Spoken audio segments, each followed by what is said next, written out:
আসসালামু আলাইকুম ওরহমতুল্লাহ। আজ যে ঘটনাটি আপনাদের সামনে বলতে যাচ্ছি, শুনে আপনার হৃদয় কেঁপে উঠবে। একজন মহিলা যিনি প্রতিদিন ৫ ওয়াক্ত নামাজ পড়তেন, তাহাজ্জুদে কাঁদতেন, পূর্ণ পর্দা করতেন। মানুষ বলতো এর চেয়ে ভালো মুসলিম মেয়ে আর হয় না। কিন্তু মৃত্যুর মাত্র ৩ দিন পর যখন তার কবর খোঁড়া হলো, সেখান থেকে যে দৃশ্য বের হলো তা দেখে সবাই পাথর হয়ে গেল। কালো কালো সাপ তার শরীরে জড়িয়ে কামড়াচ্ছিল, আর শরীর থেকে আগুনের শিখা বেরোচ্ছিল।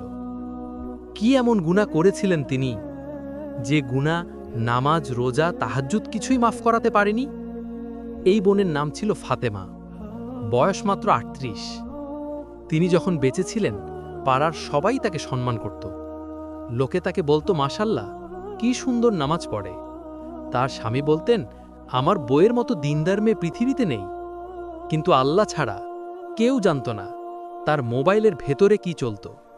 রাতের বেলা যখন সবাই ঘুমিয়ে পড়ত, তখন তিনি একজন পুরুষের সাথে চ্যাট করতেন।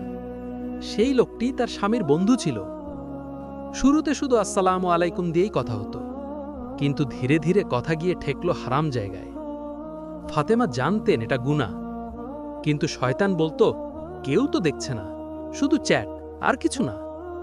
তিনি তাওবা করতে চেয়েছিলেন বারবার, কিন্তু মোবাইল ডিলিট করার সাহস হয়নি। আর শেষ পর্যন্ত তাওবা না করেই তিনি মারা গেলেন। হঠাৎ একদিন রাতে বুকে ব্যথা, হাসপাতালে নেয়ার আগে ইন্তেকাল। ৩ দিন পর তার ভাই স্বপ্নে দেখলেন ফাতেমা কবরে চিৎকার করছে, আমাকে বাঁচাও, সাপে কামড়াচ্ছে, আগুন জ্বলছে। ভাই ভয়ে কেঁপে কেঁপে আলেমদের কাছে গেলেন। আলেমরা বললেন, কবর খুঁড়ে দেখো, আল্লাহ হয়তো আমাদের জন্য নিদর্শন রেখেছেন। কবর খোঁড়া হলো। যা দেখা গেল তা ভাষায় বলার নয়। যে শরীরটা কাফনে মোড়া ছিল, সেটা পুড়ে কয়লা হয়ে গেছে। বিশাল বিশাল সাপ শরীরের ভেতরে বাইরে ঘুরছে, আর মুখ থেকে আগুন বেরোচ্ছে। আলেমরা বললেন, এই মহিলা জিনা করেনি শরীর দিয়ে, কিন্তু মন দিয়ে, চোখ দিয়ে, চ্যাট দিয়ে বারবার জিনা করেছে, আর তাওবা না করে মারা গেছে। আল্লাহ তাআলা কবরে তাকে তার গুনাহের শাস্তি দেখাচ্ছেন। ভাইয়েরা, বোনেরা, আমরা অনেকেই ভাবি নামাজ পড়ি, রোজা রাখি, বুরখা পড়ি, আর কি লাগবে? কিন্তু আল্লাহ তো বাইরে না, ভেতরে তাকান। আমাদের মোবাইলে কি আছে? ফেসবুকে, হোয়াটসঅ্যাপে, ইমোতে কার সাথে কথা বলি? একটু হারাম চ্যাট, একটু হারাম ছবি, একটু গীবত, এগুলো কি ছোট গুনাহ? না, এগুলো এমন বিষ যা নামাজ রোজা দিয়েও ধোয়া যায় না যদি তাওবা না করি।